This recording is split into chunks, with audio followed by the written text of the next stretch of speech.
دکتر آریامنش به فرانسه به شهر پاریس آمد و در آنجا نشریه‌ای را به نام پیام آزادگان منتشر میکرد و جنایات و تبهکاری‌های آخوندها را در این نشریه شرح میداد.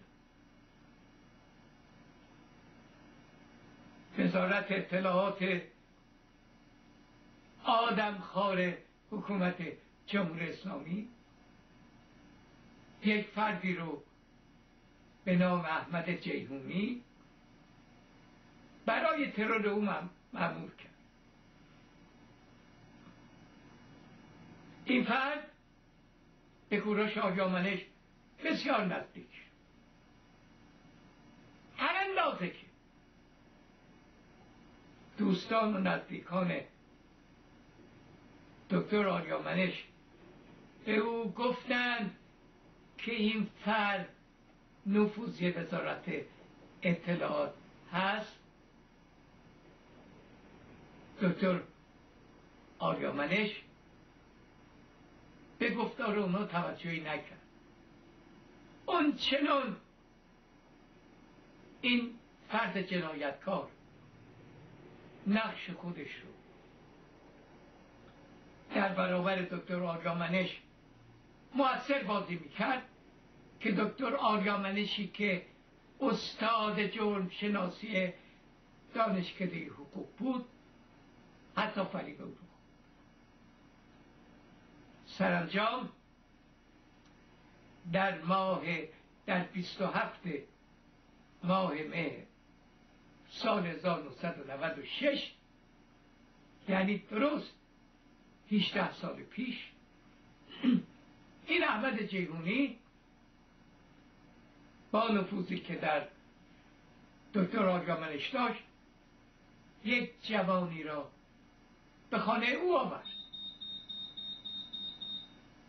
که به اصطلاح به او کمک بکن.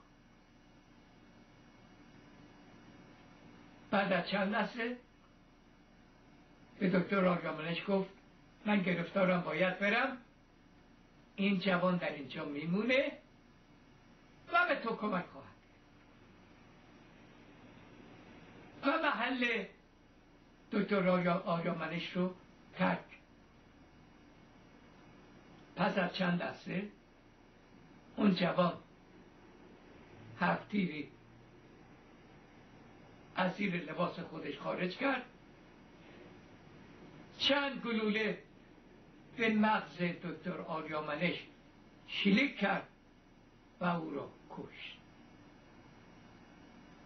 و تا این لحظه که 18 سال از این جنایت میگذره این جوان دستگیر نشده است. ولی احمد جیحونی دستگیر شد. احمد جیحونی که در شهر بن آلمان یک مغازه ویدیو فروشی باز کرده بود دستگیر شد، به فرانسه آورده شد، دادگاهی شد و به 15 سال زندان محکوم شد.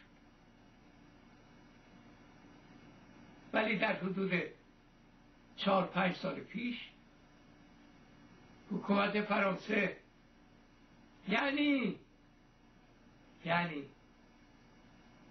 کشوری که فلاسفه ای مانند دکارت،